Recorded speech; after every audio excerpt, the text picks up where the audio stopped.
করে বড় রোগ হয়ে যায়, তার চিকিৎসা করাতে পেত না, কারণ তাদের কাছে টাকা পয়সা থাকতো না।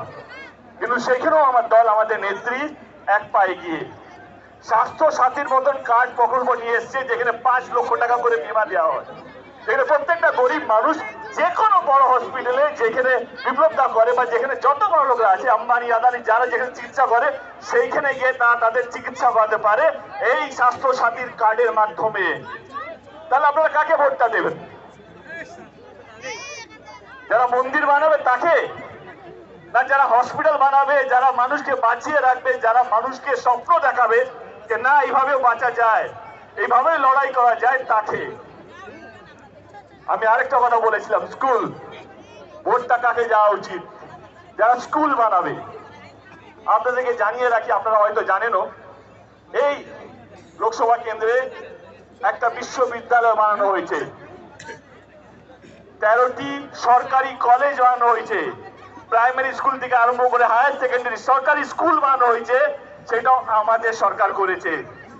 ভোটটা এইটা নিয়ে যাওয়া উচিত। ভোটটা কে হিন্দু বা কে মুসলিম, কে মন্দির বা কে মসজিদ বানিয়েছে তার জন্য নয়। ভোটটা এই নির্বাচন এই জন্যই হয়, কে আপনাদের বাচ্চাদের ভবিষ্যৎটাকে সুরক্ষিত করবে তাকেই ভোটটা দেওয়া উচিত। স্কুল কলেজ বানিয়ে আমাদের নেত্রী থামেননি। আগে 18 বছর আগে গ্রামে গঞ্জে বাবা মারা ভাবতো কি টাকা পয়সা কোথায় আসবে পড়াশোনা করার জন্য, তার আগে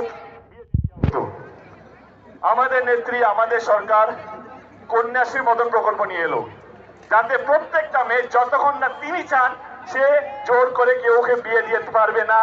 সে কন্যাশ্রীর মতন প্রকল্প আছে যে ওর পড়াশোনাটা সুনিশ্চিত করছে। তাহলে ভোটটা কাকে যাওয়া উচিত?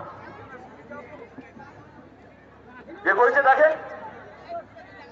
তাই এবার বলি, আজকে অনলাইনের যুগ, আজকে পড়াশোনা অনলাইন হচ্ছে, কিন্তু যারা গরিব মানুষ, যাদের হাতে স্মার্টফোন নেই, যাদের হাতে ট্যাব নেই, যাদের বাড়িতে কম্পিউটার তো দূরের কথা, তারা কি পড়াশোনা করবে না? করবে তো। সেইখানেও আমাদের দল, আমাদের নেত্রী, আমাদের সরকার, রাজ্য সরকার এক পা এগিয়ে স্বপ্ন প্রকল্প নিয়ে এসছে। 10,000 টাকা করে ট্যাব কেনার জন্য টাকা দেওয়া হয়, যাতে গরিবের ছেলে মেয়েরাও একটা ফোন কিনে অনলাইনে পড়াশুনো করতে পারে।